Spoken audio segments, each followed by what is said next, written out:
Ang pangangaral ni Juan na tagapagbautismo.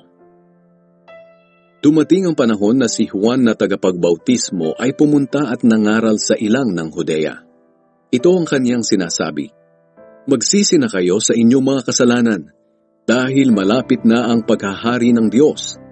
Si Juan ang tinutukoy ni Propeta Isaias nang sabihin niya, "Maririnig ang sigaw ng isang tao sa ilang na nagsasabi, Ihanda ninyo ang daan para sa Panginoon. Tuwirin ninyo ang mga landas na kanyang dadaanan." Ang damit ni Juan ay gawa sa balahibo ng kamelyo at ang sinturon niya ay gawa sa balat ng hayop. Ang kinakain niya ay balang at pulot-pukyutan. Nagpuntahan sa kanyang maraming tao galing sa Jerusalem, sa mga bayan ng Judea at sa mga bayan na malapit sa ilog ng Jordan. Ipinagtapat nila ang kanilang mga kasalanan at binautismuhan sila ni Juan sa ilog ng Jordan. Pero nang makita ni Juan na maraming Pariseo at Saduceo ang pumupunta para magpabautismo, sinabi niya sa kanila, "Kayong lahi ng mga ahas, sino ang nagsabi sa inyo na makakaiwas kayo sa darating na parusa ng Diyos? Kung tunay na nagsisisi kayo sa inyong mga kasalanan, patunayan ninyo ito sa inyong mga gawa.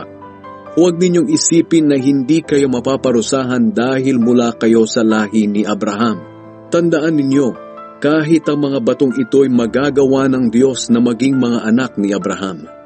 Tandaan ninyo, ngayon pa lang ay nakaamba na ang palakol para putulin ang mga puno. Ang mga punong hindi namumunga ng mabuting bunga ay puputulin at itatapon sa apoy.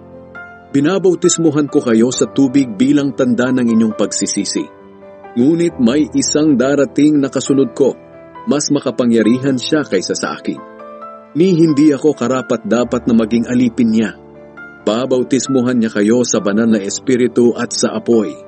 Tulad siya ng isang taong nagtatahip upang ihiwalay ang ipa sa butil.